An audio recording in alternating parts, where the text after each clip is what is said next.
Thank you for visiting the Coin Lady channel again. Dear everyone, please tell me what we will be discussing in this episode. Surprising, urgent, revolutionary, 10 central banks, news, Ripple.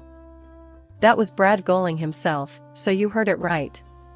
10 people, 10 central banks, a mouthful of houses.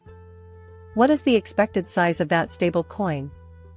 A significant move is on the horizon for XRP. For that one, I am quite excited. We will discuss MicroStrategy and its current initiatives. Nearly every central bank that we contacted is currently investigating the possibility of launching their own digital currency.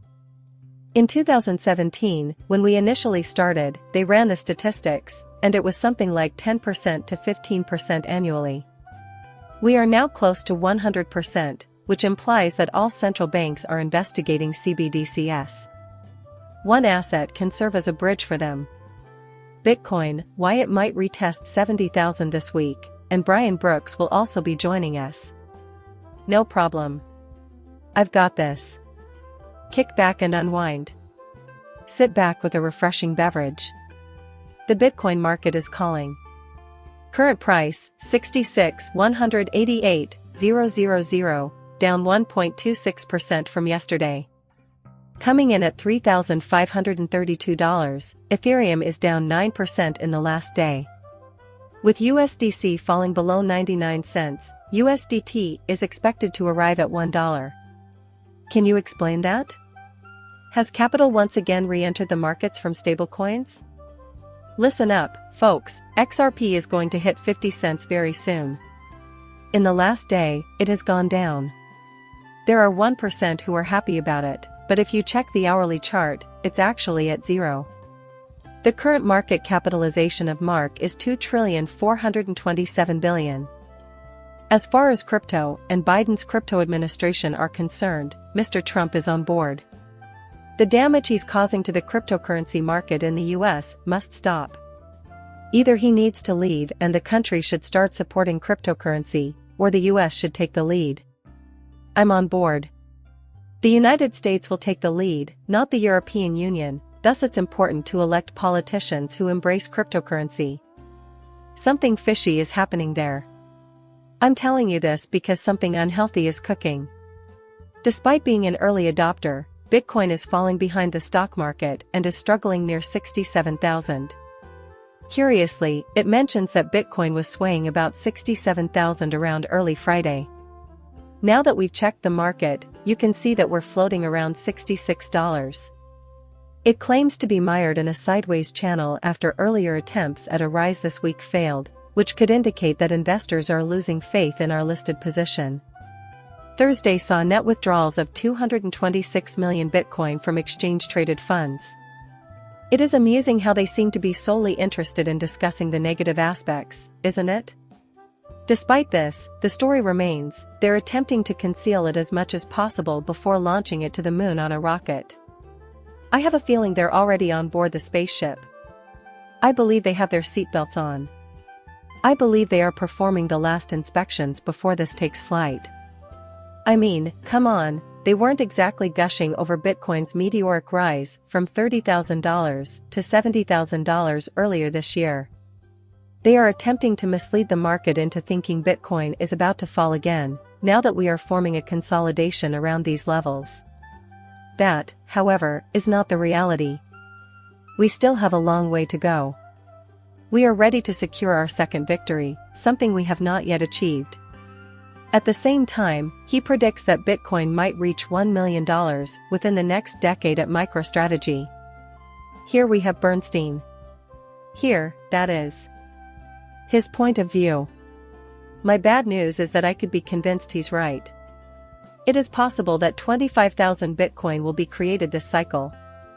Among the sharpest men in Michael Saylor, will appear to be among the best. The space. When Bitcoin was in the red at the end of last year, many people laughed at him because they could see how much money he had lost too. Oh, and by the way, he just keeps climbing the corporate ladder. Everyone recalls that in 2017, when I first started to dabble with cryptocurrency, researchers were trying to gauge the level of interest in digital currencies held by central banks. You know, the number of central banks that were going to get part was around 30% when we first started talking about it. Then, year after year, it continued to increase. Now it seems like almost every central bank is investigating CBDCs. Every single central bank in the world is going to launch a trial program very soon. Digital currencies and their central bank beg the question, what technology, if any, will they employ? That Nostro Vostro account will be there when they have their own digital currency issued by the central bank, will it not? Consider that for a moment. The digital money issued by the Bank of Japan will not be attractive to the United States, and vice versa. Thailand also has no interest in holding any of its central bank assets.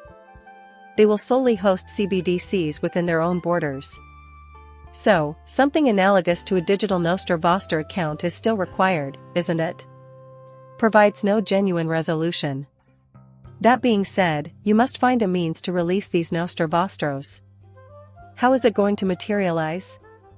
As we discussed in the introductory video, a real-time gross settlement system is what you'll need.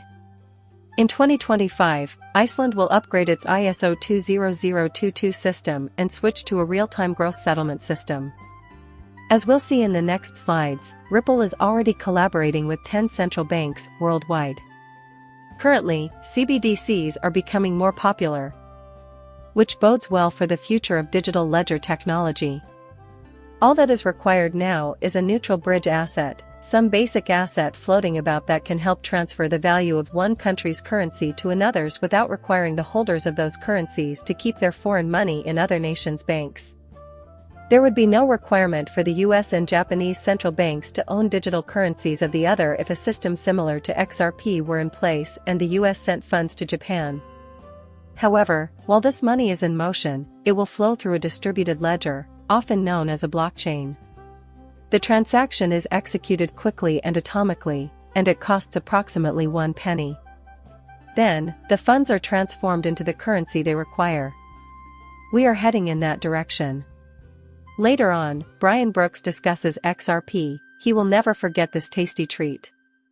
Tell me what he says. According to him, XRP isn't trying to supplant the dollar. The value transmission system is truly being transformed by it. With the central bank's digital currency, we were precisely referring to this. In order for you to see XRP's actions, the story that XRP would supplant the dollar is one that many people would like to disseminate because, to be honest, they are out of stories to spread. This won't be around forever. Not even in the top 10 should it be considered. That is not the intended use of XRP. With XRP, a neutral bridge asset, global money transfers will be as quick as sending an email. By resources that convert currencies, XRP is considered a currency. Just like Brian Brooks said, this is the exact same thing. More trustworthy than Bitcoin and Ethereum, XRP is currently being hailed as a currency conversion resource. Extra transactions are no problem for it. I know I'm going to seem repetitive, but dealing with banks and money takes time, and we're almost at the point where this thing will blow up. I told you it was a lot cheaper. The video ends there. Go ahead and subscribe to my channel if you enjoy it. Coming up shortly, farewell.